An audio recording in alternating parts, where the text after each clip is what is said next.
yeneen yu mel ni lu doon riir ngir liberté. ñaareeli pàcc jàkkaarloo bi ñu dellu si ak xew-xew bi yëg ngeen ko nag ci àjjuma ji premier ministre delloo na lenge yi tekki ndomba tànkam Macky Sall président de la République ñu war a sancaat ci waxtu yi ñu dëgmal équipe bu bees war a jiite Sénégal gouvernement bu bees ci xibaar it ñu xalaat ni premier ministre day delluwaat place am nit ñi di samp laaj foofu donte duñu ne dañuy gisaane politique waaye li ci kanam raw li gët rupture wala continuité ndax lu mën nekk la ak wala rupture dans la continuité Barka Ba ci sa gis-gis ndax lu mën a nekk la. Bon ça dépend du contenu le président ñu mu nar a tabb profilu nit ñu muy tabb mais balaa loolu mën a avant changement wu nit ñi ci problème institutionnel bi moo ëpp solo. man ci sama gis-gis je suis peut-être minoritaire mais poste premier ministre bi niñ koy doxalee ci Sénégal dafa am problème. C'est pas une question de ñu mettre Mohamed Boun Abdallah Dionne wala ñu def Malal Talla premier ministre mais ci fonction bi ci boppam y a un gros problème. institutionnel. problème bi mooy depuis quelques années wala même sooy déggu nit ñi suñuy analyser profilu poste bi dañ naan ki ñu fay nommer warul gêner président de la République comme si la fonction première maintenant du poste serait d'avoir un profil bas, de ne pas gêner le président. Presque on te demande de raser les murs.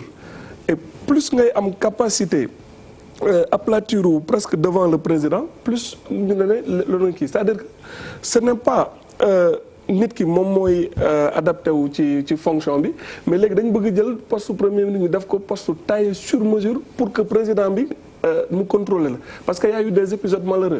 Bon pour ne pas remonter depuis crise 62 bi non depuis institutionnellement sax depuis 62 quoi crise 62 bi entre Wade Senghor et Dia.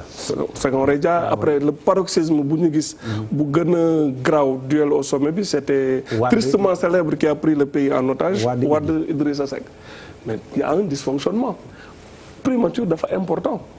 Soit kuñ fay nommer da ngay mot sëkk poste bi évidemment xam nañ ne ki la fal ki waroon nekk naan da ngay diranteeg moom mbagg moom mooy sa patron mais mu nekk sa patron di la jox ordre warul dem ba nga xam ne fonction bi day désincarné wu. mais Barka est-ce que le premier problème c'est pas régime présidentialiste. mais bien sûr que loolu vrai problème c'est un des problèmes waxuma la sax présidentialisme on est dans l'hyper présidentialisme actuellement nii suñu matul on va avoir sax ce que j'appellerais une présidence impériale après les constitutionnalistes ils vont voir qu'ils vont mettre ça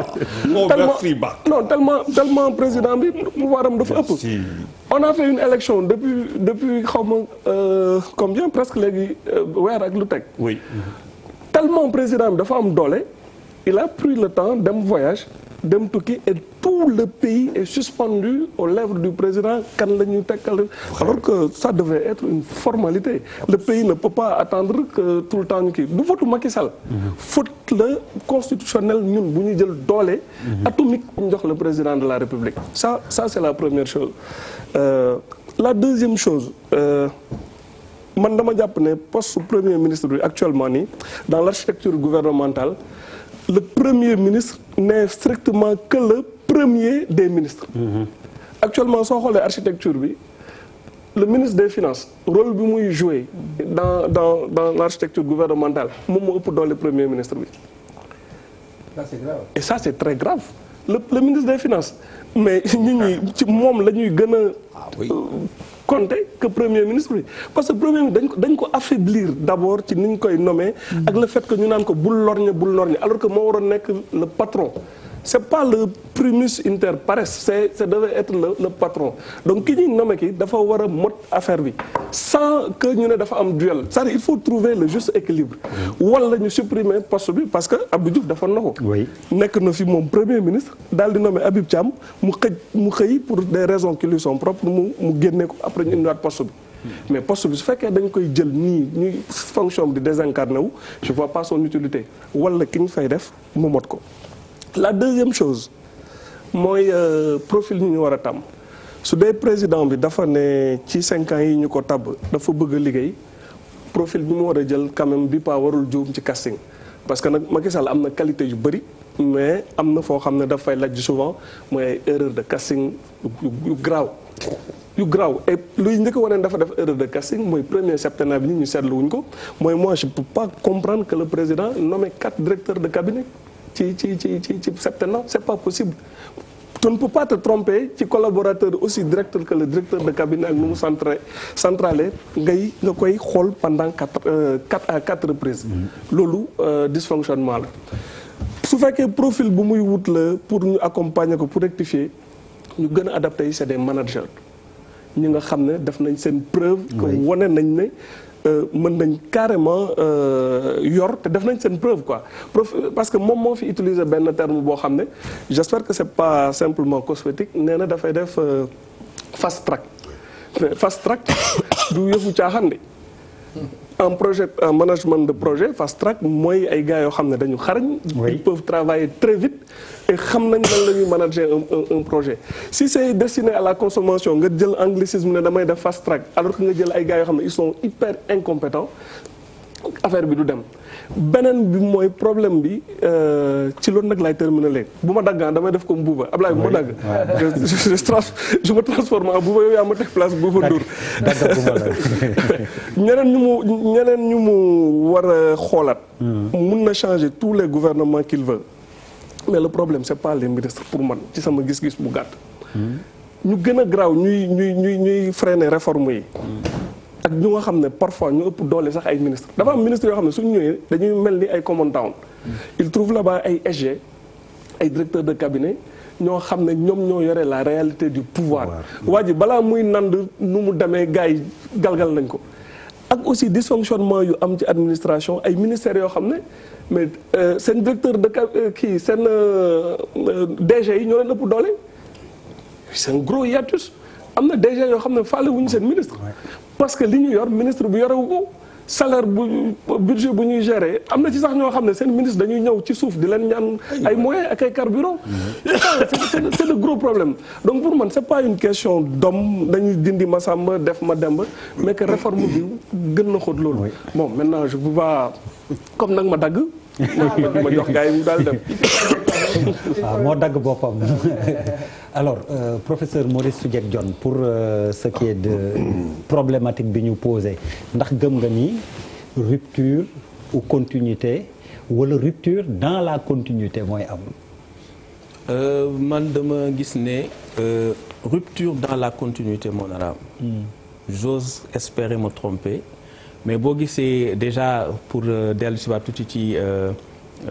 hyper présidentialisation bi Barka doon wax hyper présidentialisation ñu ngi ko am depuis 1962 mais en réalité warul nekk loo xam ne il faut pas jeter le bébé avec l'eau du bain parce que système boobu quand même moo tax Sénégal am stabilité 1960 ba léegi donc système bi dañ ko war a rationaliser maanaam gën a dëgëral indépendance justice gën a dëgëral pouvoiru Assemblée nationale mu am ay contre-pouvoir parce que liy doxal démocratie c'est un système de poids et de contrepoids li anglo-saxon di wax checks and balances loolu bu amul lu dul président de la République dafa bëgg a aakimoo nguur gi yëpp neutraliser tous les contre-pouvoirs constitutionnels et non constitutionnels loolu dafay andi jiixi jaax dafay andi danger ci liberté yi booy xool 1970 bi ñu tabb Abdou Diouf premier ministre am na ay chercheurs yu bëri dañ doon wax ne c'est une déconcentration du pouvoir exécutif déconcentration du pouvoir exécutif mooy maanaam président dafay xool rek koo xam ne dafa koy jàppale ci liggéey bi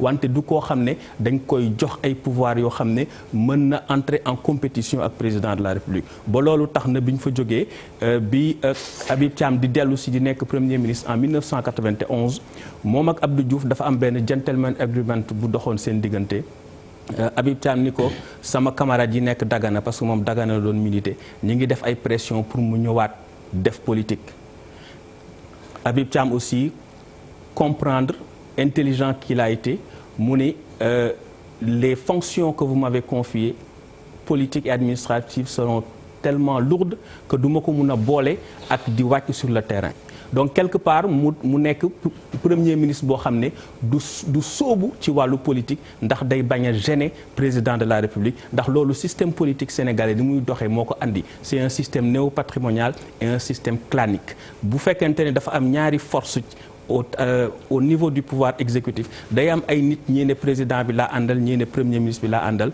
mu andi clan andi xeexoo ba nga xam ne loolu dafay andi jiixi jaaxa ci ni réew mi di doxee moo tax Abdoulaye Wade amoon problème ak numéro 2 am yi Idrissa Seck ensuite Macky Sall waaw léegi bu ñu génnee ci loolu dama jàpp ne en fait dañu nekk ci logique boo xam ne premier ministre dafa war a effacé wu dafa war a def profil bas en réalité kon président koo xamante ne am na profil boobu lay gën a yomba tabb waaw léegi nag beneen aspect situation bi li tax ma wax ne rupture dans la continuité laa yaakaar ne moo nar a am xëy na sax dinañu andi parce que souvent dañu naan technocrate ak politique mais mën nga gis ay politiciens ay politiques yoo xam ne dañu am compétence oui dañu am compétence léegi ñooñu nan lañ leen di woowee voilà donc distinction bi ñu def technocrate ak politicien sax dañ ko war a seetaat parce que di nga gis politicien boo xam ne dafay xarañ dafay am compétence di nga gis technocrate boo xam ne aussi soobuwul ci biir politique bi donc am na yenn problème yoo xam ne aussi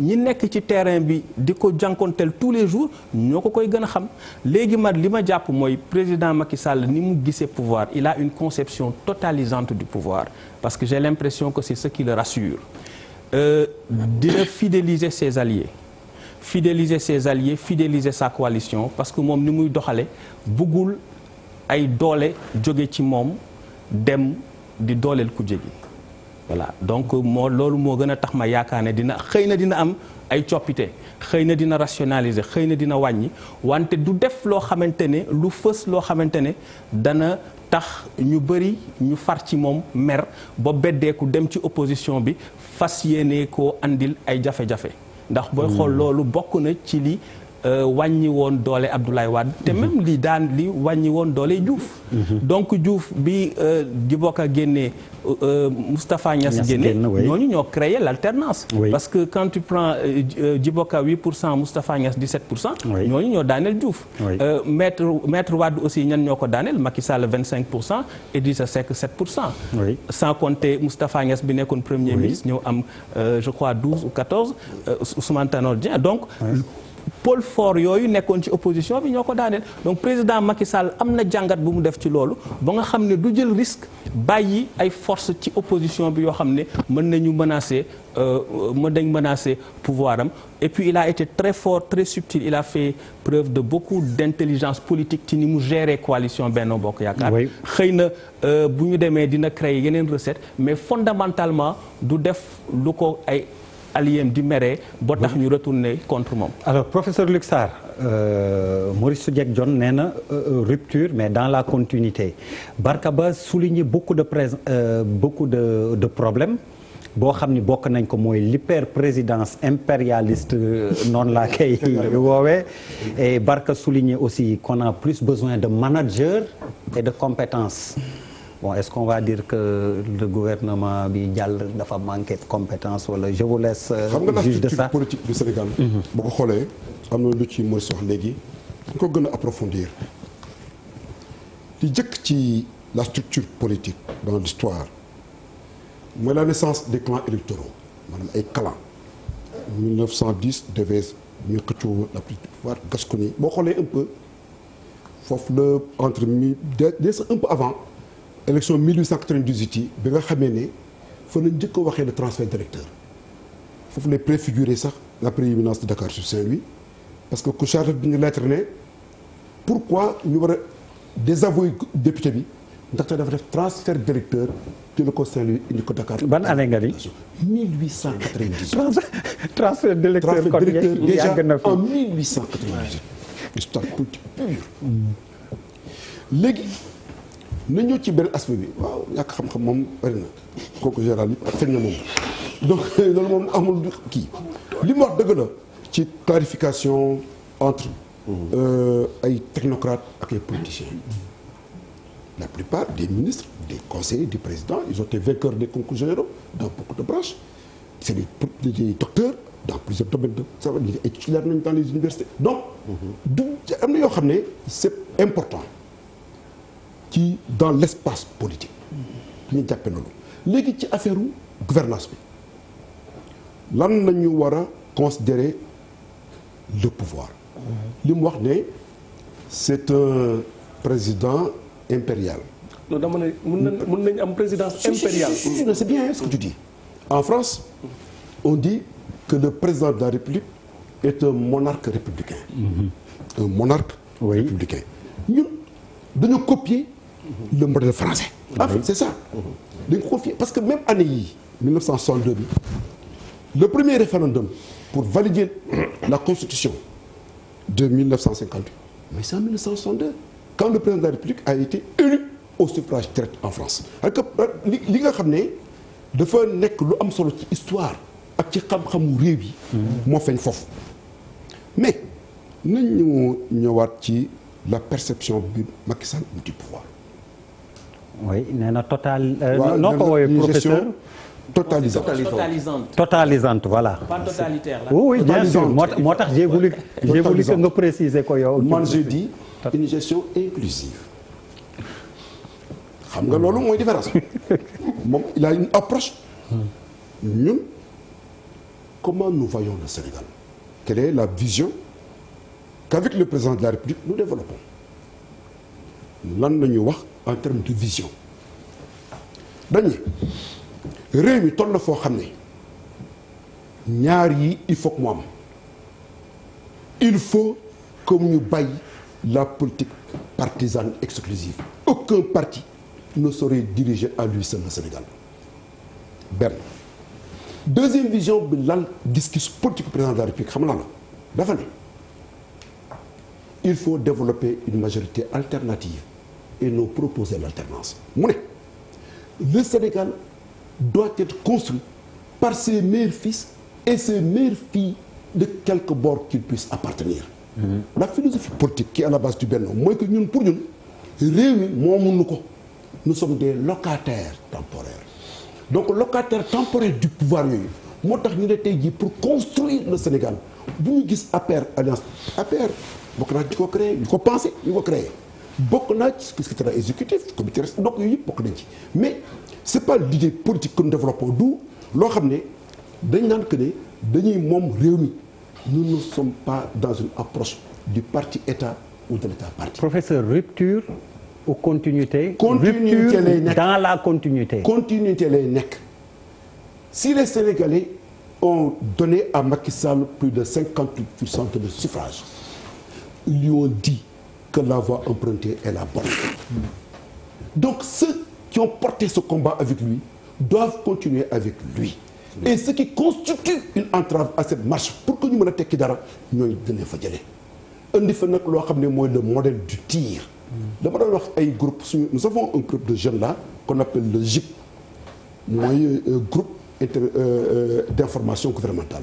la ma leen waxoon dans la considération stratégique du pouvoir mooy que ne pour ñun pour Macky Sall le pouvoir mooy tir comme le verbe bi tirer tir avec T moom mooy des talents.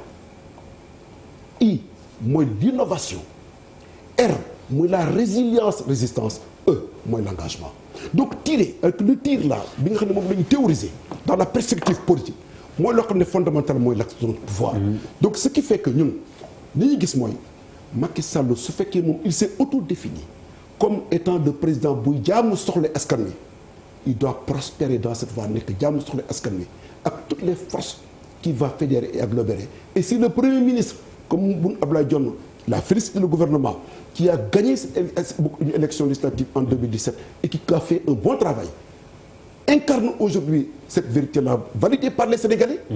Il peut continuer, il doit continuer. Mais si le président pense qu'il y a un cap nouveau qu'il doit emprunter non plus au nom du résultat mais au nom de la perspective et de l'espoir il peut avoir une porte secrète et créer une nouvelle dynamique. Alors sans faire de tani politique li ma doon wax léegi avec le professeur li ñu déggagum dafa mel ni le premier ministre Boun Abdallah Dionne va continuer même si li ñu jaaxal mooy reconduction bi lu tax amul ci saa si bi mu démissionné peut-être bu ma dellu see ci professeur dina ma mën indil une explication à ça mais est-ce que yow monsieur le maire Cheikh Gueye ni ñuy wax nii vous attendez à une rupture wala continuité ngay xaar.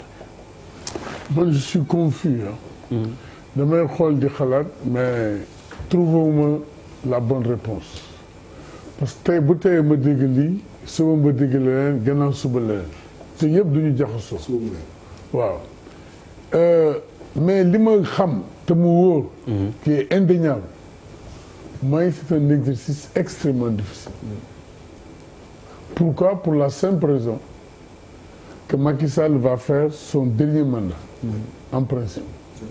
En principe. Oui, en principe. Et le premier ministre qui va être nommé, mais maintenant il a une ambition pour lui succéder. Oui. Comme d'autres peuvent avoir des ambitions pour lui succéder. Mais voilà le jeu qui va être fait. Il me parle de cette grande coalition, mais ni ma yaakaar pour jël def croisement boobu satisfaire coalition bi conception bi ñu am ci pouvoir bi ça va être extrêmement difficile pour boole yooyu yëpp et sortir quelque chose boo xam ni bu amee Sénégal yi daañu ci mën a gis seen c'est très très difficile alors je relève aussi que la coalition am na su ñoo xam ne je ne sais même pas naka lañ leen di tuddee parce que il faut le dire aussi Macky Sall a théorisé la transhumance. Il l'a théorisé, mais il l'a pratiqué aussi. ñooñu ban place la ñu am dans leur coalition. Est-ce qu'ils vont être considérés comme des militants de valeur qui partagent les mêmes ambitions que le président, ou bien dañ leen di considérer comme ay plus-value dans le travail bi nga xam ne coalition bi nga doon. mais monsieur le maire loolu est-ce que yéen ñëpp bokk leen ko coalition bi nga bokk ki ko jiite it am na ay jamono ndey mun nañ jàpp ni théoriser na ko. non non koy laaj rek avant ñu yegg ci tontu. c'est différent est-ce que loolu langue politique bi yéen ñëpp bokk leen ko. coalition bi ñuy def. c'est-à-dire que. bi ñuy doog a yegg ci nguur gi ñoom en 2000. est-ce que muñ na ñoom it théoriser nañ ko te tey yéen a ànd donc. est-ce que yéen ñëpp ko bokk. mais loolu même bu amoon en 2000. je dis que amaat na ba tey. oui parce que gis naa yenn alliés yoo xam ni aujourd'hui ñu ngi def pression. oui pour xaar ñoom aussi seen part du gâteau. oui. et pour man sama gis-gis formation du gouvernement du affaire partage du gâteau. c'est l'intérêt supérieur de la nation bu moo prévaloir. Je suis d'accord. et par rapport ak discours bu mu décliné ambition yi mu bëgg a def ci réew mi ak li ñu doon waxtaanee léegi. je pense que li war prévaloir d'abord. c'est pas coalition bi ko bokk ou bien sama xarit bien que les questions subjectives aussi mënoo leen élaguer comme ça mais li ëpp importance compétence la oui ak profil oui TIR c'est quoi j'ai employé talent innovation résilience et engagement pour le Sénégal mais TIR bi si tu rates la cible c'est terrible rater la cible hein quand l'objectif mais qui est la cible d'ailleurs quand l'objectif est le Sénégal TIR ça n'a pas de sens tu tires TIR mais tire T avec me tirer le et loolu sax quelque part mooy peut-être may wax ni pourquoi depuis résultat yi génn ba léegi ñuy xaar tey gouvernement premier ministre démissionné ñu ne waat nañu joxaat 24 heures pour former le nouveau gouvernement xam nga noppi amul kubéer da ngay dégg lu nekk am na à un moment donné même il semblerait que le premier ministre président daf ko suggéroon pour mu noppalu amoon na feneen fu mu ko waroon yóbbu parce qu'il y a des résistances mu changé waat aussi de je peux pas entrer donc moi comme que man dama scientifique trop bëggu mooy wax ëllëg loo xam ne loolu am je préfère attendre ay waxtoo vraiment que mu nekk accouchement par césarienne accouchement voie naturelle bu ñëwee je vais dire le bébé là góor la wala jigéen est-ce que ce qui se passe est illégal Ce qui se passe, la situation actuelle est illégale. Non, amul benn illégalité, professeur. Merci. Elle n'est pas illégale. Mais je ne suis pas à l'aise. En 2017, Pardon, oui, après législative yi, Oui. il s'est passé près de 48 heures avant ñu reconduire. C'est la même chose, exactement. C'est pas obligatoire. L'Italie a fonctionné pendant 6 mois obligatoire. par gouvernement, la Belgique. Oui, mais bon. D'illégalité. Mais bon, professeur, peut-être ñun li ñu jaaxal mooy on s'attendait à ce que bu dee moom la ñuy reconduire que ça soit automatique ou plus vite que ça quoi, que ça se passe plus vite. xam nga da nga wax loo xam ne sànq am na solo ci lay conclure ma du ma débat ci loolu. Oui, c'est en pas 30 juste. secondes rek c'est pour savoir. waaw parce que président de la République am na lu nekk ci kanamam ak ay wareef yoo xam ne ni mu waree téye Sénégal ci lu bees. bu ko paraxee du baax. ok kon loolu la pour bañ paraxee Malal un peu donc ci question bi qu'est-ce que tu en penses. yes tuuti rek parce que mooy dégg rupture dans la continuité. C'est pas mathématique. Oui, comme si on a vécu une rupture. Il n'y a jamais eu de rupture. Je suis très désolé. On a reconduit la transhumance, on a la malgouvernance est là. Xaalis bi ñuy passer di ko jox militants yi mu ngi fii et cetera. Donc en fait, mais pour revenir à la personne de Boun Abdallah Dionne, je pense que quand même en politique on gouverne avec ses hommes. Oui. Parce que nit da ngay ànd ak koo wóolu. Parce que quand même n'oubliez pas qu'il est ressorti de ces élections qu'il y a eu des ministres de Macky qui ont soutenu Sonko, qui ont soutenu l'opposition en mettant des moyens. Loolu ça a été évoqué. Donc temps bi nga xamante ne le président quelque part il a eu mal. Il a eu très mal. Ça a été évoqué plusieurs fois. Tu as une information. Oui, le président. Tu es bien introduit, toi. Comme toi qui as la liste du gouvernement. Moi, j'ai la liste. Ça c'est plus. Moi, je te l'ai dit Non. depuis la fois dernière. information yi bu ngeen joxul bi ñuy door Charles est venu avec la liste du gouvernement. man war na ma ko bon ñemewuma ko siiwal. donc xam nga et puis dafa am lu sama grand bi wax léegi nee na il a Boun a félicité les ministres pour avoir gagné son gouvernement pour avoir gagné des élections. On devrait féliciter les gens pour avoir bien travaillé, pour avoir bien servi les Sénégalais, pour moi. Donc pour toi, gagner les élections ne résulte pas d'un travail bien fait. Ça veut rien dire. Ah bon? Ça veut dire. Dans la rationalité. Pour moi, là, c'est gagner une élection en Afrique. C'est très pertinent, Malal, ce que tu dis là. Gagner une élection en Afrique ou au Sénégal en général, ça ne signifie pas avoir bien travaillé. Non, tout le monde est d'accord que nous avons fait dans la transparence. Non, ça ne signifie pas avoir bien travaillé. Ah, merci. Je ne comprenais pas que je pense. Ça ne signifie pas avoir bien travaillé. Non, je te concède que moi, j'habite un quartier très populaire. Oui. Où des jeunes me demandent de chaque jour grand-mère 200. Ils ont 25 ans. C'est révélateur de quelque chose. Lol, c'est pas un phénomène. Non, c'est pas comme ça, Malal. Oui, en France, il y a 9 millions de pauvres, 6 millions de Malal, excuse-moi, mais su dee laago wuñu. Su fekkee laago wuñu dara jotu leen. Oui. Yéen ay ñàkk jom la. Déedéet, je suis pas d'accord. Je suis pas d'accord. Non, su dee. Je suis pas d'accord. Je suis d'accord avec Malal. Je ne suis pas d'accord. Je suis pas d'accord avec Kabal. Et je vais dire pourquoi je suis d'accord avec toi après.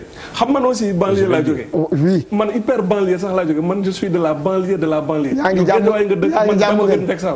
oui donc ay affaire de ndóol la ay affaire de xos man ci laa juddoo. oui ci laa màggee. mais mënu ma nangu quand même nañu il faut pas qu'on soit populiste. dama la laaj ma ne la su dee ay mag lañ ñoom 25 ans. Barka et ils sont obligés de venir gis la Malal. Barka est-ce que tu sais non Barka problème bi xam nga fan la nekk.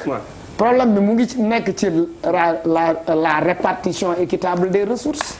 Si les ressources sont inéquitablement réparties. La redistribution. La redistribution. Mais quand même. Comment ça? Non. Vas-y, Malal, j'écoute avec intérêt.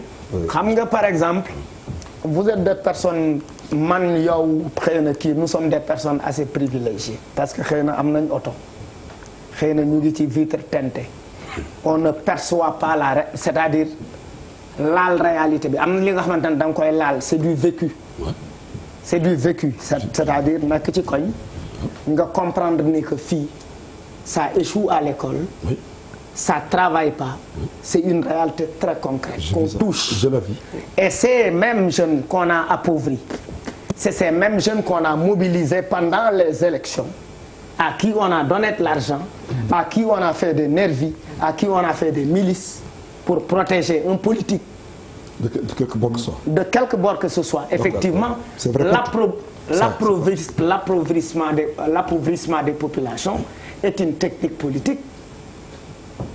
Parce que derrière, il faut que nit ñi ñàkk pour ñu ñëwaat mën a ñëwaat ci ñoom pendant une période bien donnée pour yëkkati xaalis jox leen. Oui, mais dama ne la bu ku toog Sénégal ne mënoo gis un jeune, c'est pas pour rien que Macky est venu promettre en banlieue 1 million d'emplois systématiquement. Oui. Dans son meeting à Pikine. Je sais. Ça veut dire qu'il est conscient que c'est un problème. Mais on est tous d'accord. Non, Malal, même, ce n'est pas qu'il est conscient. Ce n'est pas qu'il est conscient qu'il y a un problème, c'est parce qu'il y a la possibilité d'offrir 1 million d'emplois. Yes. C'est ça la vérité. Maintenant, pourquoi ce n'est pas fait? Pourquoi defuñu ko? dama lay lu yombal. dama lay ne sànq pavage.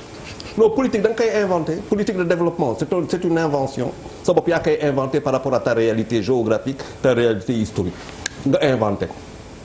ñu ne tey par exemple Dakar suuf la ñuy jël foo dugg ci biir Dakar maa ngi ñëw suma rakk yoo xam nga ko Aliba aménagiste tout le temps il passe son temps lire foo dugg biir Dakar suuf la ñaata xaalis nga investir ci goudron ci tali suuf bi lan lay def tali ga taw bi bu ñëwee tali ba dee.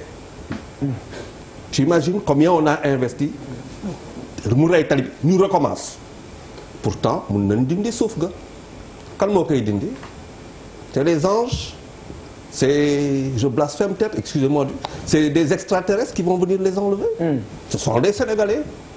Aujourd'hui baa ngi lire keroog on a recensé les impôts defe naa 200 et quelques mille habitants au Sénégal boo bëggee def assiette élargir l'assiette fiscale mais doo dem feneen fu dul ci biir gox yi recruter xale yi ñu assermenté dugg ci biir kër yi et l'État te fait de l'argent comme c'est pas possible c'est une discipline bu ñuy wax mais doo demee dëkk développé yi ñan ñoo régler problème mu indiscipline yi mais oto bu taxaw nga ñëw rek teg ko benn contravention teg ko foofu ça donc sax gars yi da ngay ñëw rek teg sa contravention te dem sa mais Charles je suis désolé foofu day fekk nga mën retrouver waa ji bu boobaa non mais non attends toi aussi déglu ma c'est-à-dire si à chaque fois ki dafa wax sànq benn affaire moi je suis un scientifique boo ko tegee dem duñ ko fay non loolu laa la wax boo ko tegee dem xam nga DER mënoo am benn aéroport bu am solo nga dugal ci ay milliards dul jeex te amoo aéroport amoo caméra yu nekk fu gannaaw tout pour la sécurité de tout ça c'est-à-dire il y a des choses qui ne se comprennent pas. kooku fan la am.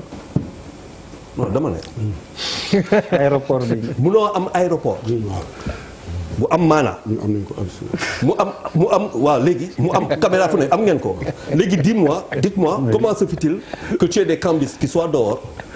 Et qui font le métier illégal qui illégalement de l'argent.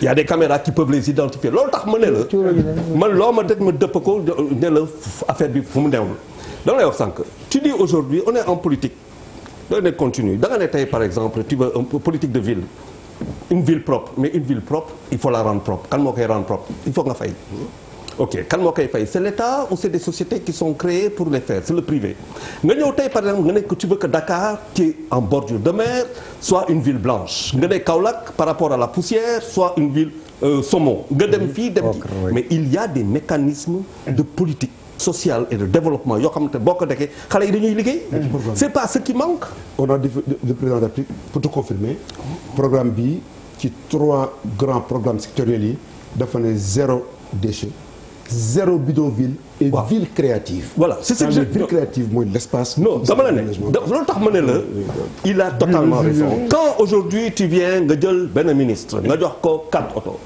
4 oto yoo xamante ne essence ba ngay jox ministre ba essence ba nga koy jox yow produire loo ko bitim réew la oto bi produire loo ko bitim réew la lépp si biir produire loo ko yaa ngi teg sa xaalis di financer des autres kii nga jël ministre. ba pare nga am beneen affaire si biir nga ne j'ai une politique environnementale de lutte contre affaire de serre à partir mais ça dit c'est même contradictoire il y a que ça. Tu dis tout à l'heure la rupture dans la continuité mais écoute yow da ngaa def littéraire loo tax xamoo dara loo toog fi di mën a ay continue ça n'existe pas, ce n'est pas possible. Où on est dans la rupture, on est dans la continuité peut-être du pouvoir parce que moi j'intègre que Macky Sall, il n'y a pas d'après Macky Sall, il y a Macky Sall, on est dans l'ère Macky Sall et même après c'est l'ère Macky Sall. Pourquoi? Mais tey mu gagné élection, c'est le président le mieux élu. Loolu tax sànq ma ne affaire bi dafa ma metti parce que ñu toog foofu yëpp à part certains mais c'est l'un des présidents le mieux élu d'Afrique en 2012 ak léegi.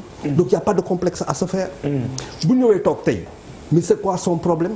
2019 fan lañu jëm du local yi quand il est allé Rufisque lan la wax il faut vous mobiliser parce que local yi il faut que ñu gagne ko mais c'est politique. Et tu vas avec qui tu vas faire ça? Tu vas faire ça avec des nouveaux qui vont venir là, tout nouveau là venir se battre. Attends quand même. Après loolu foo jëm 2022 boo demee 2022 lan la législative yi loo bëgg. Assise confortable à l'Assemblée nationale nga bëgg a ñëw 2024 avec des gens yow bokkoo ca nga foog ne les candidats en 2024 ils vont avoir 30-40%. Mais c'est pas vrai. Les candidats en 2024 si Idrissa Seck se bat il a peut-être un peu plus de 20% donc il va au deuxième tour. Si Sonko se bat vous imaginez ils vont au deuxième tour à eux deux. Quelle est la possibilité dans l'appareil. Mais Charles wolof la ñu làkk ah oui c'est vrai wala nga làkk waaw quelle est la man kay dama bëggoon mu may Pape Djibril sax. non de waa possibilité waa Pape Djibril maa ngi ñëw yoo xam nga moom du ma la bañal dara mais probabilité ñi nekk fii tey pour ñu am kenn xam-xam ne il aura 20% dina am 20% en 2024 kooku problème la mooy problème saawaay donc présidence impériale pour une succession impériale. Alors, transition trouvée pour aller à Pape Djibril. Pape, qu'est-ce que tu penses de tout ça? Non, man dama jàpp ne li waa ji waxoon ne il faut des institutions fortes waaye Cheikh Anta Diop daf doon wax ne mu ne ñi ñëw di politique Sénégal day am baat yu rëy yoo xam dañ koy tudd. di ko sublimer ba mu nuru dara te du dara en réalité. man li ma intéressé dëgg-dëgg mooy li Malal wax.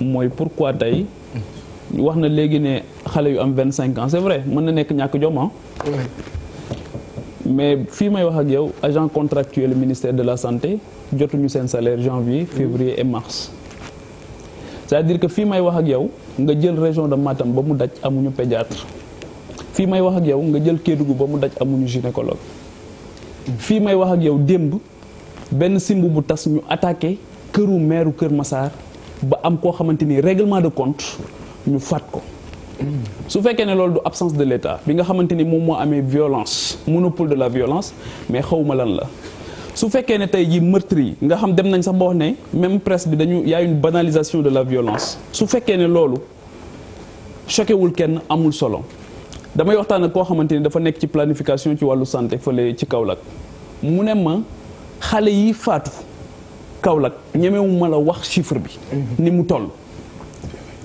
buñ la waxee buñ la defalee cartographie bi da ngay am problème ça peut absolument rien signifier pour nous peut-être parce que xëy na sunu njaboot mën na dem gis léegi gynécologue peut-être que xëy na sunu doom mën na gis suba pédiatre ñu jëlal ko pédiatre bu ko neex sax mais am na ñoo xamante ni Sénégal fii may wax ak yow feebar nañ te amuñu loo xamante ni moom moo leen di faj feebar nañ amuñu loo xamante ni moom moo leen nar a wéral c'est-à-dire que am na ci ñoo xam ñemewuñ sax dem hôpital hôpitalu Grand Yoff bi dañ lay wax ne la boo fa nekkee accompagnant sax tu as des problèmes ndax yooyu ñoo ngi bëgg a rey nit ñi maire Cheikh Gueye wax na ko léegi service d'hygiène boo leen woowee tey jii ils sont dans l'incapacité peut-être de venir boo jëlee sapeur-pompier ñu nekk aussi dans l'incapacité ñàkk moyen ñàkk kii yaa ngi dégg nga jël leneen ak leneen ak leneen c'est-à-dire que man dama wax rek ne li ñuy xaar tey jii xëy na mooy équipe boo xam fast track bii nga xamante ni président de la République wax na ko c'est très bien mais il faut que ñu réformer administration ndax ñàkk boobu problème boobu mu amoon ci administration xëy na moo taxoon ñu jël PUDC confier ko PNUD.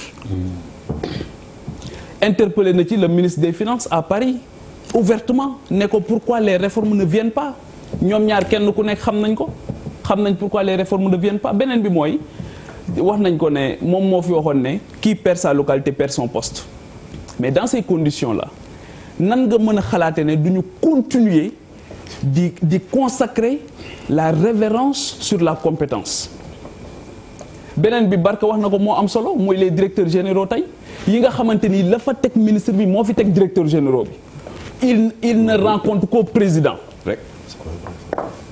boo ko waxee boo ko xoolee mu xool fële ne la faluloo ma président moom ma fal. quels sont tes exemples li nga wax foo ko wekk. le premier daaw non non. li nga wax léegi Pape Djibril foo ko wekk wax ma ay exemple parce que yaa ngi wax information gratuite la da ñuy wax ñu dégg li nga wax da nga ne directeur yi dañuy rendre compte directement au président foo ko wekk. nee nga Kédougou amul pédiatre kii amul gynécologue cela veut dire quoi ñaar la mën a tekki mosu faa am.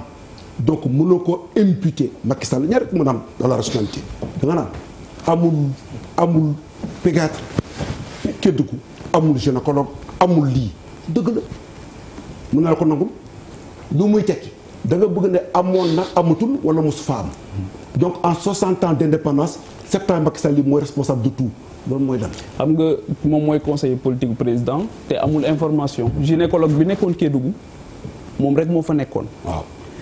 nga xamante ni dem na ba charge de travail bi. moo ngi faatu une semaine avant ñuy démarrer campagne bi su ma juumul. Kolda c'est pas Kolda. Kolda la bëgg a wax. oui avant moo ngi c'est plutôt Kolda oui. non dama juum non déglu ma wax la dama juum. foofu ngeen réeroo dafa juum. non déglu ma wax la. nga xamante ni man ñi may ñeewant musuma dem Kolda barki démb xale yi nekk Kolda étudiants yi dañ ma woo université.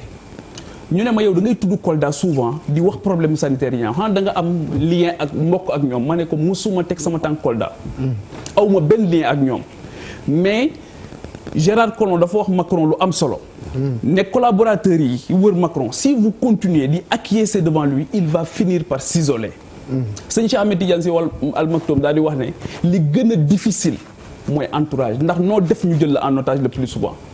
dites la vérité au chef te Ousmane Tanor Dieng moom moo ko wax dañ ne ko kañ nga comprendre le mot sénégalensis mu ne bi ma quitté le pouvoir. parce que tu arrives à un niveau du pouvoir où toutes les informations qui te sont destinées sont soit réorientées ou déformées. man li ma nekk di wax mooy c'est pas un problème d'homme li nga xamante ni interpellé nga ma ci. man du ma la dagg parce que pour man aussi il faut que ñu am la culture du débat incivisme aussi loolu foofu lañ koy commencer xeex te ñiy jiite ñoom ñoo ko war a wane. li ma wax mooy man journaliste la man dama am information dama am suma investigation informer nag c'est choisir man maay xalaat li nga xamante ni war naa ko wax ak ni nga xamante ni noonu laa koy waxee ak fi nga xamante ni foofu laa koy waxee. yaa ngi dégg donc li ma bëgg a wax foofu mooy li ma yitteel man tey mooy fast track boobu ndax dinañ am ñoo xamante ni ñoom ñoo koy mën a soutenir administration boo xam dina dox lool beneen bi mooy le cumul des mandats président de la république moom moo ñu ko digoon Macky Sall cumul yi nga xamante ni nit yi dinañ ko cumuler ay postes te am yeneen sénégalais yu valeureux yoo xamante ni nekk nañ fi mën ko exercer loolu pour man aussi war nañ ci wax beneen bi Malal wax na ko c'est la répartition des ressources boo jëlee justice tey li ñu ko consacré ci budget général bi ça tourne autour de 1%. la santé 4%. yaa ngi dégg nga jël tey ji éducation ça tourne autour de 11%. nga jël tey ji les institutions constitutionnelles. te peut-être prof Maurice mën na ci ñëwaat. li ñu polariser ci xaalis à elle seule est-ce que Charles mës nga gis rapport HCCT. est-ce que mës nga gis rapport au conseil économique social et environnemental. excuse-moi ça s'appelle l'idéologie la de commission l'alimentaire. amaat na aussi la commission nationale de dialogue xawma du territoire. est-ce que toutes ces institutions là xaalis bi ñu polariser tey te ñu jël ko def fa ay clientélisme politique est-ce que loolu. man pour man voilà les véritables problèmes yi nga xamante ni à mon sens. yooyu la ñu war a attaquer. alors Papis Diaw. je pense que yaa des ci tour de table bi. mais gars yi wax nañu lépp man fi may bëgg a ñëw mooy damay defaat un peu dans la répétition. wax nañu lépp dama foog da nga koy leb. non dama ko leb la ma koy wax. je voulais dire man quand je parle su ma déggee ñuy wax gouvernement damay xaw a sceptique dama ne on n'a pas avancé damay bëgg ñuy wax gouvernance pour apporter l'importance de la gestion li fi ñuy jëm quoi parce que dans d'autres pays da ngay gis ñu proposer ko poste ministériel mu ne non vraiment non parce que non ça c'est pas cadré wul ak sama profil par exemple. wala li ma nekk moo ma gënal. wala li ma nekk moo ma gënal wala liggéey bi fi ñu ko bëgg a yóbbu awma kattan bi wala engagement bi. Donc un ministre du ay affaire u caaxaan. Parce que sur l'ensemble du territoire dans l'activité ba si catu frontière bi yow yaay responsable bi. La personne morale reste le président mais yow yaay responsable bi. Tu es un ministre sur l'ensemble du territoire sur les 15 millions de Sénégalais ci activité bi nga yor donc c'est extrêmement important mais fii ngay gis ñu nommé ñu def fiesta bal on est content. Parce que dara du la ci fekk. Obel la liggéeyu ndey la c'est le moment de brouter quoi nga commencer lekk. naka la ñuy wooyee l'état ci olof. nguur. déformation du bourg les oripeaux de la pensée wolof. Attention, encore, le bourg, on lui demandait de changer de nom. Non, le bourg, on lui demandait de changer de nom. Je suis pas d'accord. bëgg a glisser. Non, bourg du. Charles, s'il te plaît, il faut bourg du mbokk. Bourg du mbokk, pourquoi ñu wax ko? Bourg du mbokk. xam nga amatoo mbokk. askan bi nga fi nayal. C'est ça, attention aussi. Non, et puis il faut pas s'arrêter à la définition de buur. day mbas ay nit suñ la waxee dans le sens ñu ne buur du mbokk dañ naan mooy. pourquoi les bourgs changent? Pourquoi buur yi di changer tour? ci sens boobu la. waaw Lat Dior lu mu tuddoon. laissez Lat Dior lu mu tuddoon. Lat Dior amoon na. alors non Lat Dior amoon na mooy. turam. Vous me prenez c'était à Papis de parler s'il vous plaît. Papis, finalement, arbitre si tu veux ou continue. Non, damay gisee mais monsieur le ministre même buur boobu. ministre bi du buur c'est le président qui doit être considéré comme un buur. Parce que moi je suis à l'étape des ministres. buur mën nañu ko wax président bi mais ku ci bokk yaa ngi ci nguur gi. moo tax ñu naan nguuru aussi Papis. non nekk ci nguur ak nekk buur bokk. waaw nguuru. le buur il est au sommet. les autres. idéologie de l'alimentaire. après alors glissement bi ma bëgg a def la moo tax ma convoqué histoire boobu. mooy par rapport ak orientation bi ñu jëm ni ci quinquennat bi le civisme est central l'insalubrité tout ça c'est vrai mais on ne doit pas être obnubilé également par cette envie d'aller dans la rupture pour rompre la vie entre guillemets tu sais quoi le voisin de Malal qui a jeté qui votait Macky xëy na il n'avait pas voté pour ay civisme ak incivisme il a voté pour manger il a voté pour mën a faju c'est que je veux pas que ñu jël ay urgence ay priorités yoo xam ne fondamentales yu relégué ko au second plan c'est comme si le Sénégal avait réglé tous ses problèmes économiques et que léegi le seul combat qu'il faut mener c'est l'incivisme la salubrité merci beaucoup il faut dans la continuité comprendre que les promesses faites lors de la campagne par exemple renforcer le niveau de vie des Sénégalais le président aussi war a gën a sax mooy la bouffe grand boo xëyee ndekki woo à midi tu ne réfléchis même plus pour ton pays. Mais là tu me fais mal. grand quand tu n'as pas l'école baaxul sa waay bu yàggee doo comprendre la marche du monde. xam nga le seul succès de la mondialisation bu positif mooy numérisation bi c'est là où je suis pas d'accord avec Charles quand il dit que président mu waroo ko waxee fii parce que amatul silence quand tu bu ko waxoon biir néeg ce serait toi tu vas régler tes problèmes chez toi devant tout le monde. Donc je veux dire par là Papis, oui, laisse-le conclure. Tu n'es pas démocrate. Je suis pas un démocrate. Il n'est pas démocrate. Moi je suis un monarque. S'il te plaît. Charles n'est pas démocrate. Ça veut dire sa seigneurie. Je suis un monarque. Charles bu ko dagg s'il te plaît. Non léegi sama desitu wax may naa ko barke. Oui merci. Alors Barka Bal comme yow la ko may. Vas-y mu mën terminer avec. ba ma xam li nga may laaj les deux professeurs. Non moo la bàyyil kañ conclusion donc comme on disait on était dans rupture ou continuité finalement. ak li ñu fi souligner ñëpp comme problème lan moo ci sa conclusion yow. conclusion modeste moom mooy dama yaakaar ne président Macky Sall dafa war a tirer ay enseignements ci lu bari mu xam ne dénkaat nañ ko nguur. te du caaxaan que sénégalais yi dese luñ ko dara. de 2012 biñ koy fal jox ko 65%. ak tey 58% yi ñu ko jox donte am na ñu nanguwul. ci 42% yi moom moo fi nekk. Cette notion de nguur bi ñu doon wax bi d'abord ci loolu dañu war a génn nguur du nguuru. et que mu traduire promesse yi en acte am na capacité yi j'ai rarement vu président boo xam ne am na possibilité def entrer dans l'histoire su dee nangu na ko ñeme na ko et jëfee na ko. il a dans toutes les capacités. et que il faut que muy nangu qu'une société marche avec des contradictions et que nit ñi présidence impériale boobu may wax noonu baaxul. et que hyper présidentialisme baaxul. amul njëriñ. li ñuy wax mooy buum di buum mi baaxul ci démocratie. suñ la joxee lépp ñu ne la tu nommes à tous les emplois civils et militaires yow yaay suñu destin mën nga jël sa chauffeur nommé ko ambassadeur au Qatar su la neexee da nga koy gérer avec parcimonie. nga déglu sa askan nga jëfee lu la mandat lu la askan bi wax man loolu laa ci am. alors professeur Luc Sarr en 1 minute. maa ngi di gërëm yéen ñëpp vraiment di. Bon, il y a gis-gis qui va passer, la dernière rubrique, c'est peut-être de conclure si vous avez très rapidement. Hein? 16 mois. Oui, l'ordon tontu par exemple. Civisme fiscal bi ñu doon wax. Oui, civisme fiscal. suñu paree émission bi nga fay ma pour samay extra man j'étais pas prévu ñëw jàkkaarloo dama remplacer Bouba yow yaa ma woo ci urgence tu me paies li ñu doon wax fii nii nga jëfee ko. nga fay ñun ñëpp ça fait 5 ans que tu ne payes pas. reliquat. Youssou Ndour li muy fay doy na man mënuma fay. alors professeur par rapport aux interpellations xam naa ne débat bi neex na trop. dégg naa fi ay wax yoo xam ne àdd naa ci Papis di gën a jafe ci àdduna mooy ngi bokk époque te bañ a bokk situation.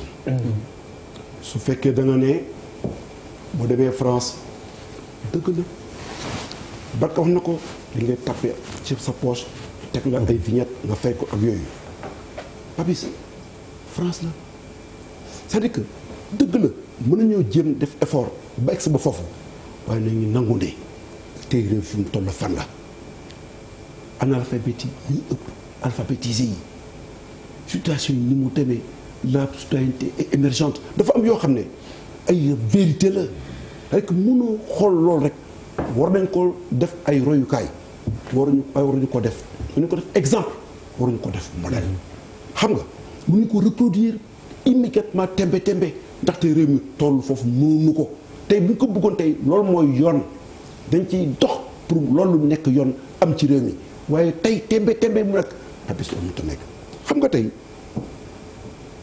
incivisme bari na définition mu nekk ci ni ngay waxee mën nga nekk ci prétention mën nga nekk ci analyse bi mën nga nekk ci lu bari incivisme bi dans le discours politique dans le logos lui-même waaw mën nga nekk ci sa ethos mën nga nekk yaa xam rek sa pathos yaa xam lu ba def sa anoya sa phronésis loo ko gisee rek ci discours politique bi mën na cee nekk mais xam nga ma ci am solo tey bu may analyser ab situation ñun nañ koy analyser lan rek la LM mooy li fi F Macky fekk LMD li Macky def LMY li Macky yenn Sénégal fii nañu toll tey ci réew mi fii nañu toll tey ci réew mi fii lii nañ fi fekk.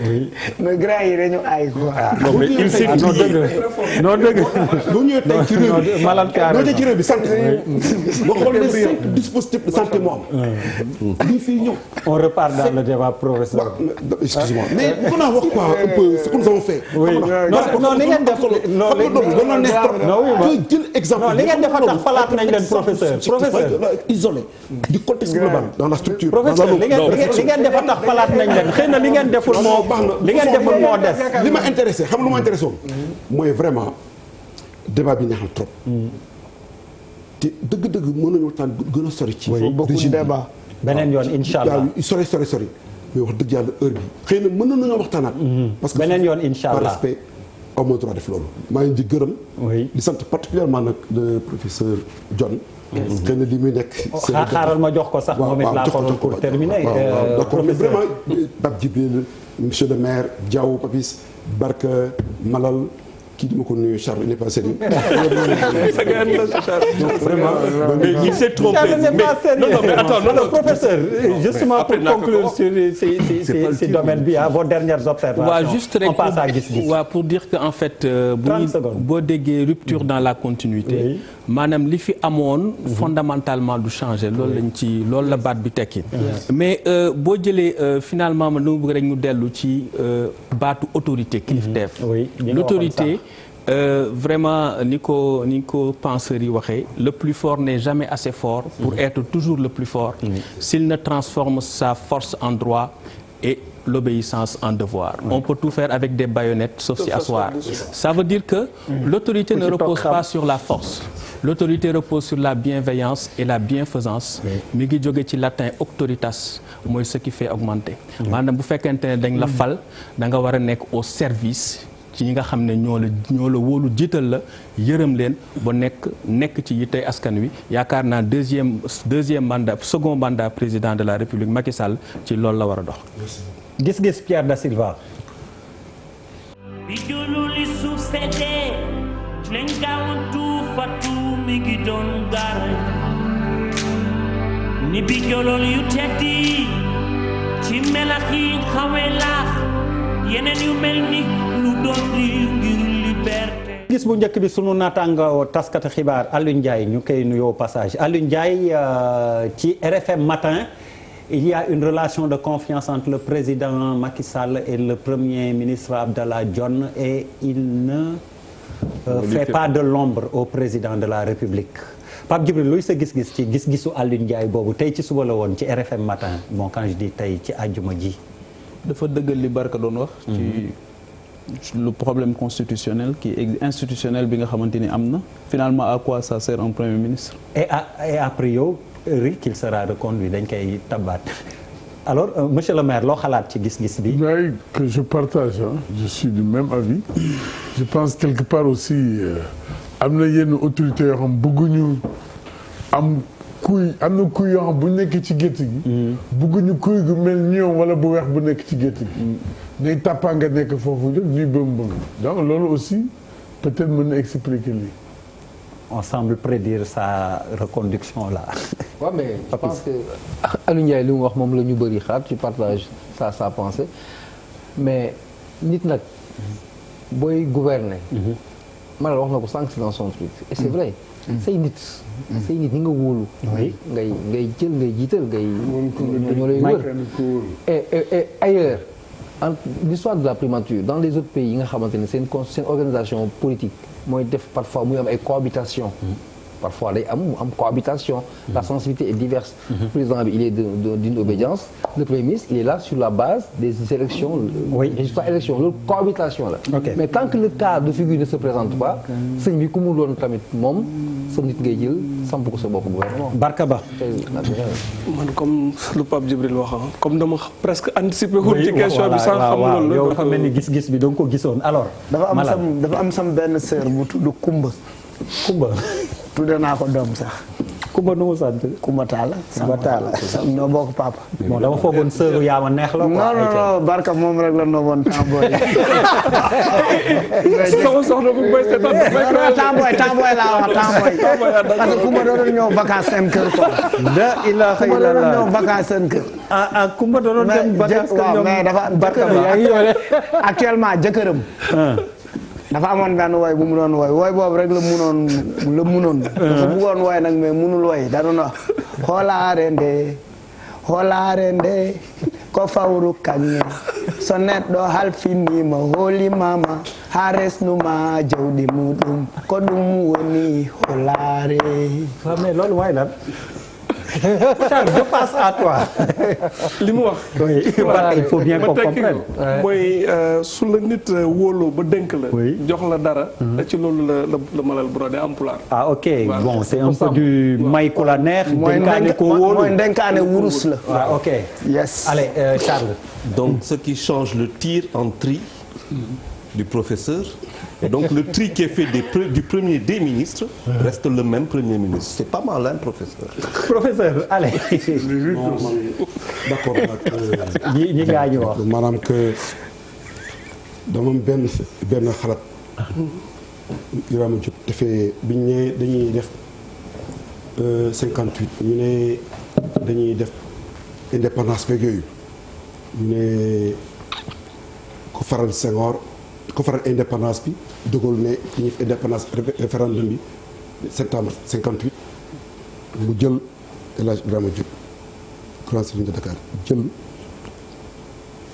drapeau France sëpp ko ci mosquée Cëriñ posé ko question ah waaye grand serigne Dakar li lan la mun na kóolutee dund ki may dénk ci sama adduna mooy ki ma ànd ak adduna ka ma dénk sama àllaxira mooy yàlla ka ma wóolu lay dénk naa ko tubaab bi koy wóolu rek ngay jox.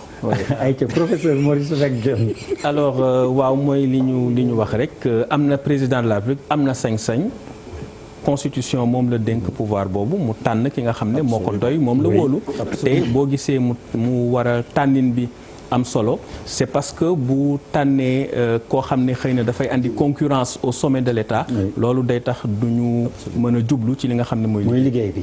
gis-gis bi ci topp Cheikh Tidiane Sy ancien ministre d'État sous maître Wade alors moom nee na gëm na ni Macky appel au dialogue bi mu wootee appel bu sincère la IGFM lañ ko jàngee liñ ci yokk sax mooy liñ ci mën yokk peut-être pour ñi ko liirul mooy nañ dem wuyu ji moom la Cheikh Tidiane Sy ancien ministre d'État sous Wade daal di wax Pape Djibril alors c'est dans une tribune qu'il a publiée. maanaam c'est son sentiment mais. Les préalables mooy d'abord nañu consacrer le statut du chef de l'opposition mooy l'interlocuteur beneen bi mooy il faut que toutes les forces vives de la nation soient interpellées ak ci ban forme lañ leen di woowee ci dialogue ak ndax dinañ def inventaire u dialogue yi fi jàll quid de la journée nationale du dialogue national bi nga xamante ni amoon nañ ko au conseil du dialogue social ak xeet yooyu yëpp nañu def inventaire état des lieux yooyu yëpp après nañ mën a projeté wu. alors Cheikh Gueye dafa mel ni le ministre d'État Cheikh Tidiane Sy nee na ngeen wuyu ji de moom gëm na ni. non moom la c'est mais kii kenn mooy Cheikh Tidiane Sy et puis ban relation la am ak ci appel bi xam nga noddu sax moo xam wala sonnerie ci église bi dafa am lu muy wund woote rek ñu wuyu woote boo gis am na ñu ñuy woo nag dafa am lu ñu leen di wooyee ak li tax ñu leen di woo ak kañ lañ leen di woo mais woote noonu pour man ba léegi amagul appel taxaw du yokku rek du loolu mooy appel la république c'est du sérieux war nañu ràññee ñan la ñu war a woo ñan ñoo bëgg ci woote boobu ñu wuy ci ak ci yan anam la ñuy wuy jëw ak ci lan lañ leen di woo mais loolu boo ko waxul nit ñi duñu jóg rek ñëw ay kilifa la ñu quoi. non je suis en phase avec le grand bi parce que tamit. li monsieur le maire wax. waaw. grand bi rek kii moo nekkoon Maldini. mais non vous pouvez comprendre que ça me choque c'est mon maire mooy maire u Dioupal quand même. ah oui c'est vrai quand même c'est vrai. mooy Maldini même si ñun am nañ beneen nom Maldini la leen wax ñun Guèye la loo lañ koy woowee. Guèye la loo boo waxee Dioupal Guèye la loo voilà. non je suis totalement en phase avec monsieur le maire. que appel dañ ko war a woddu defal ko ba mu leer parce que c'est politique dafa war a leer déjà mais aussi am na benn aspect boo xam ne mën naa ko jël pour muy atténuer un peu en disant que déglu lu rey kenn xam nga ñëwal ma wax la c'est pas ñëwal consommer ñëwal jël l'écoute le sens l'écoute également elle est parfois importante prendre le temps d'écouter au moins xëy na njëriñ bu na si gis je ne dis pas qu'ils doivent aller à l'aveuglette et ils ont leurs convictions politiquement parlant et tout mais nit moom bu la wooyee souvent waxtaan déglu ça ne tue pas et ça on ne demande pas de signer peut-être c'est une piste de réflexion quoi par rapport à l'appel en considérant c'est vrai que war nañ gën a formaliser l'appel jox ko contour un contenu vraiment plus précis par rapport ak ñi mu concerne. Barkaba. Dans une démocratie normale buy fonctionner dialogue redondance la. oui. si suñu waxee dialogue rek ça veut dire que d'abord dialogue de sourds la kon te ñun dialogue de sourds mooy vous entendrez jamais aussi bien opposition bi comme pouvoir bi il n'y gagne rien mais toujours démocratie suy dox ñu nekk ci nguur gi ñooñu ñooy lâcher du lest. depuis 92 ci code consensuel bu ñu am bi. su Abdou Diouf bàyyiwul woon lâcher du lest du ñu egg ci yeneen étape yi ba 2000 am kañ laay comprendre ne am nañ dialogue plus que le dialogue am na ay réformes yu gën a importantes ñu dem par exemple ne désormais suñu élire ay députés commission des finances assemblée opposition moo ko yor loolu moo gën a profond dialogue dafa am benn juste loo xam ne dafa baax si par rapport ak débat bi dama gis keroog la crise là gilet jaune yi en France mais mais Macron a reçu Marine Le Pen. mu recevoir ko pourtant la dame quand elle est sortie de l'audience bi ñu ko interrogé elle demandait mais nañu tas assemblée bi. ça prête à ça renvoie à des réflexions. Oui, pour man quand même. Quand on lit juste après bi ñu annoncé ni Macky moo gagné élection yi bi muy def appel au dialogue. ñu avancé tuuti après la prestation de serment les déclarations qui en sont sorties. Si on fait le lien avec l'appel au dialogue, moi je pense que quand même on doit aller au dialogue. Parce que quand même dëkk il faut ay concessions daf ci baax, c'est-à-dire taxaw ci ay extrémités baaxul parce que ça nous mène où finalement? Parce que ceux qui sont dans l'opposition ils sont am na ñu leen wóolu gëm leen mais il ne faut pas que ñoom ñu gis ni que ñoom bugguñu dem rek waruñu dem. Il faut qu'ils pensent effectivement aux militants, aux conditions dans lesquelles les militants vivent dans leur localité, etc., etc. Lan mooy seeni conditions de vie, lan mooy seen statut social. C'est moi yaakaar naa xaw naa gëm ni que dialogue bii nii on peut en ressortir avec des choses importantes pour Sénégal jëm kanam. man damay rebondir sur professeur Luc lu mu waxoon sànq sur le civisme. Pour man il faut du respect politique maanaam un patriotisme politique qui prime sur le réel politique ou la raison politique. Et chez nous il n'y a que des calculs politiques. Ce n'est pas dans l'intérêt du Sénégal. Et kooku c'est valable et pour le pouvoir et pour l'opposition. Professeur Luc Sarr. jërëjëf wax dëgg yàlla kon ñu ko waxoon sànq rek di rafetlu jotaay bi xam nga. buñ la wooyee ne la kaay ñuy waxtaan ndaxte dañoo am ay jafe-jafe suñu diggante du rek ci wàllum politique mais réew mi ci boppam. dañ ko war a waxtaanee. comme ni ko El Hadj Samb doon ko waxee dañ ko war a. pencoo dañ ko war a pencoo. Momar Samb El Hadj Samb dañ ko war a pencoo waxtaanee ko waxtaan bi mën na jur lu bari mais au début war a wax ne lii ak lii lañ far a wax non.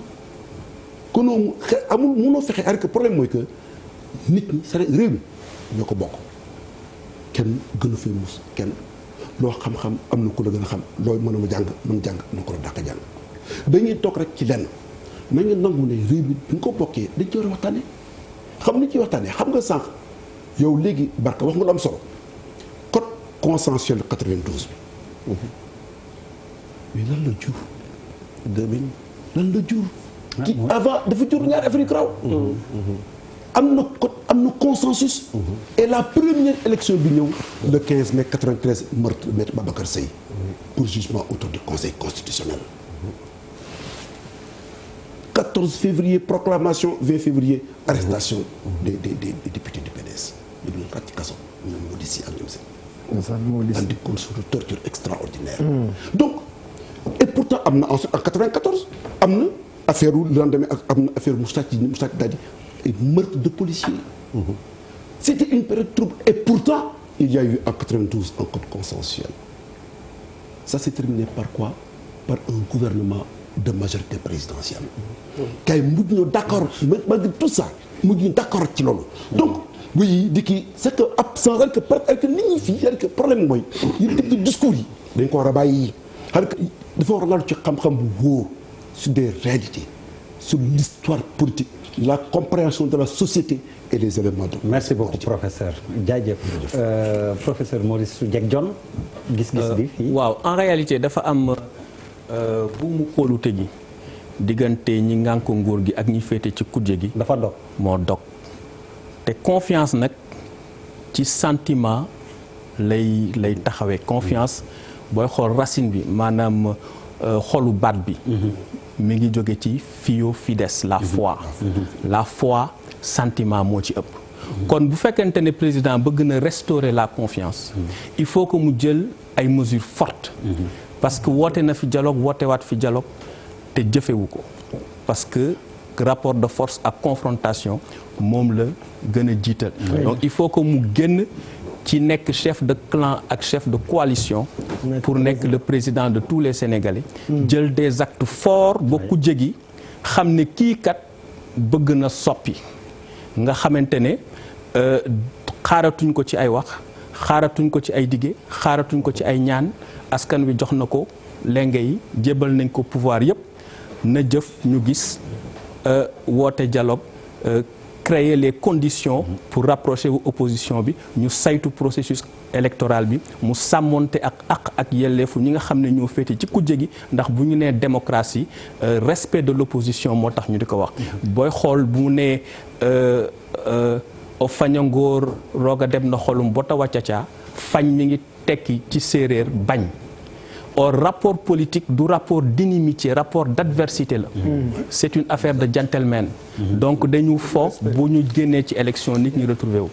benn virgule rek dama bëggoon wax ne olof dafay wax ne mënuma la ko bañal olof dafay bon c'est-à-dire que olof dafay wax ne njëriñ loo fekkee mais xëy na code consensuel mais loolu baaxul code consensuel 92 xëy na ñi ko doon tënk seen yitte moo doon bu ñuy ex 2000 ñu am li ñu am c'est-à-dire que engager réforme yoo xamante ni xëy na doo fekkee njëriñ bi de xëy na sax dinañ jaar ci jaar yu métti mais il y a des choses yoo xamante il faut les opérer su fekkee ne dafa am calcul yoo xam da nga ci dugg bëgg a jëriñoo lépp witt lépp su boobaa tam dafay compliqué. dugg nga ci jum na parce que nag xam-xam la 91 la commencé la constitution de 6 octobre 91 la njëkk a modifié toog un an togg affaire bi gars yi di bañ a ko ñëw ba ñu ànd ci consensus bi da ngaa juum. non waxuma ne juum naa waxuma ne juum naa ak déedéet dama bëgg a wax ne. waaw dañuy wax ne ki nga xamante ni homme d'état ki nga xamante ni dafa am réforme yoo xamante ni xam nga par exemple tey jii boo jëlee ki nga xamante ni dañ ko jëloon 5 septembre 1895 di takk ay loxoom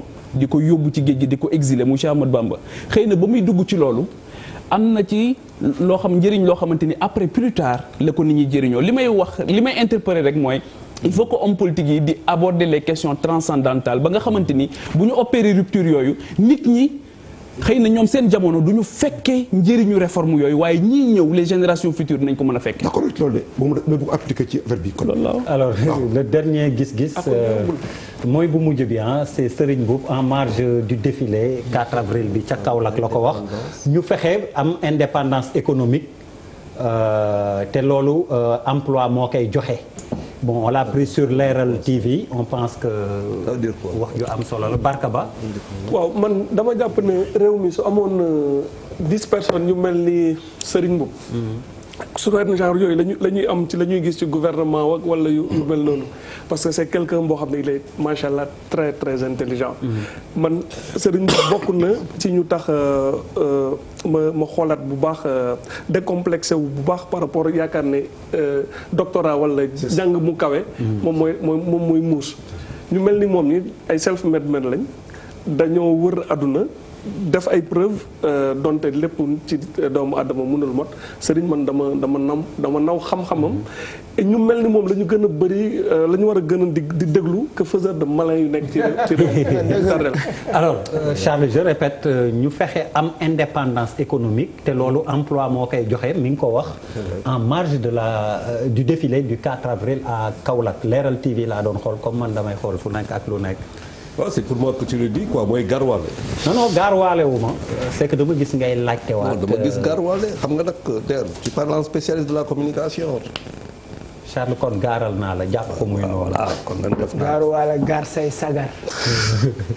allez jëlal Charles qu'est-ce que tu penses de ça? non mais il a totalement raison. ça veut dire que tey inversion bu ñu war a def mënoo am ay fonctionnaires yu gën a riche ay hommes de secteur privé et le pays là il faut que ñu wax si mënoo fi am ay koo xamante ne dugg tey ministère 3 ans après ma am ay immeuble yor fii ay kii yoo xamante ne 20 ans 30 ans du ma liggéey c'est-à-dire lu mu wax am na solo. un secteur privé qui est moins riche que l'administration publique. Allez, Malal à toi. xam nga jaay am na benn paa buy jaay ceeb nu mu tudd. te mu Bokar Samba Dieye ngay wax. ñoom Serigne Mboup ñoom Bokar Samba Dieye ñoom.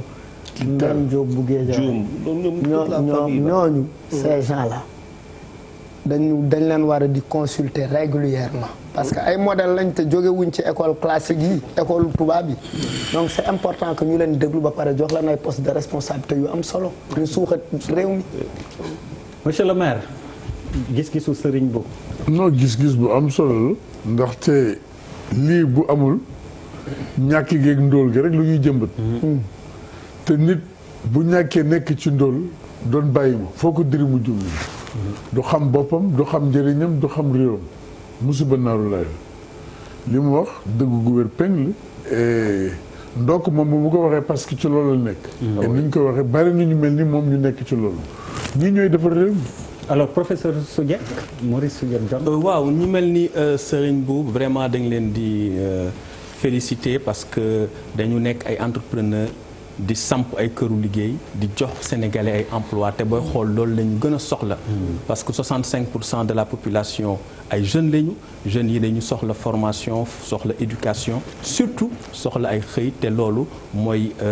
tax ñu mën a am ci lu ñu jàpp mën a suturlu donc lu ama importance la mais état bi war na gën a dooleel secteur privé national gën leen jox ñu gën leen jox tijjil ay marché gën leen jox ay opportunité ba nga xamante ne seen liggéey dina nekk liggéey bu jëriñ réew mi ba nga xam ne koom-koom bi ñu liggéey ci seen ay entreprise dina mën a des ci réew mi wante bu fekkente ni lépp ay entreprise étrangère maanaam ñoo xam ne nekkuñu ci réew mi bu ñu jëlee alalu réew mi dañ koy dal di yóbbuwaat bitim réew loolu du loo xam ne dafay dooleel koom-koomu dëkk bi. professeur Luc Sarr. d'accord nag di Serigne Mboup di wax di sama nit wax dëgg yàlla nit ku baax ndaxte boo xoolee société bu ñuy développé wu. dañu am ay capitaine d'industrie yoo xam ne am nañu une fibre patriotique bu leen di guider. am na benn xalaatkat bu mag bu ko wax ñaar nañu sax ndaxte boo gisee ñuy wax moo élite ci maanaam fi ñu dikkee les guerres comme ni ko kii xamee ak les JO ak yooyu maanaam ñi nga xam ne c'est les méritants les élus méritants loolu mooy élite ci ngelben moom ci élite la bokk. li nga xam ne nag am na solo trop mooy d'accord naa ak professeur li mu wax une fois les grands travaux structurants d'envergure taxaw ba la base économique du pays taxaw am nañ léegi une puissance d'impulsion la ca des mooy xàllal yoon wi doomu réew bi nga xam ne am nañu doole. comme ni ko Maral waxee ci démb pour ki démb am nañu ay royukaay ñooñee bu ñu boolee doole méngaloon nañu mën a. Pape Djibril Fall Serigne Mboup li mu wax. d'abord damay commencer par féliciter ko encore une fois fi mu jóge ak waaye dafa ndono la amee. muy papam déjà xeex ba exister ci jamonoom c'était pas évident en marge du système classique moom tamit mu ñëw pérenniser ko def ci lu am solo. oui waaye DER kañ lañ gëj a am conseil présidentiel bu investissement c'est-à-dire que dialogue ak concertation bu ñu koy wax aussi dafa am ay entités yoo xamante ni dañu war di waxtaan ak président tout le temps mooy le secteur privé national. débat bi ñu koy posé Paris yaa ngi fa woon par rapport à l'implication du secteur privé ñu war ci am nag taxawaay bu am solo pour résorber gabu chômage bi ndax rapport bi ki jóge fa la ñëw am ak chômeur sénégalais bi kii fii nekk fii duñu doon benn te dañoo am ñaar yoo xamante ni aussi définir guñ ko mooy lan mooy une entreprise nationale ak une entreprise locale. waaw am na koo xam dafay délocaliser wu ñëw daal di nga xamante ni de droit sénégalais lay nekk et tout mais du nekk une entreprise nationale. donc foog ñu définir ko fan à partir de quel moment la une entreprise di nekk une entreprise nationale pour permettre à ce secteur privé là de jouer véritablement son rôle. Papis Diaw. waaw félicité Serigne Mboup lu mu nekk modèle et tout comme tout le monde je crois que c'est tout le monde est d'accord si méritam mais moom mënoon na yem rek si l'aspect économique parce que l'emploi le plein emploi c'est une manifestation d'une économie en bonne santé moom mënoon na wax rek autonomie indépendance économique mais li koy inspiré su ma bëggee nekk wëlis géntam comme on dit c'est à l'image de beaucoup de Sénégalais aujourd'hui parce que on parle dañuy fêter indépendance 4 avril c'est vrai c'est solennel c'est tout mais dañuy wax est-ce qu'on est vraiment indépendant c'est ça la question centrale est-ce qu'on est vraiment indépendant on a nos institutions on a notre territoire on a notre drapeau et tout mais économiquement ni ñuy dundee dépendre si ñun donc muy une problématique de fond boo xamante ne. moom mooy indépendance économique moom sa bopp totalement dundee nu la neexee alors que c'est pas encore le cas. jërëjëf Papis. Je pense que c'est dans ce sens que tu parles d'indépendance. merci beaucoup hein. merci beaucoup Papis jërëjëf yéen tamit yi ñu doon seetaan jàkkaarloo bi di gërëm suñu invité yi ñëw vraiment professeur Maurice Soudieck Dione ñu ngi lay gërëm di la sant professeur Luc Malick Sarr également suma maire monsieur le maire Cheikh Gueye ak Barkaba ñi ñu wuy si vraiment ñi ngi leen di gërëm di leen sant mais di gërëm di sant ñi toogoon ak ñu nit di ñu seetaan ba àjjuma bi ñu dëgmal incha allah. ci melax yi xawe la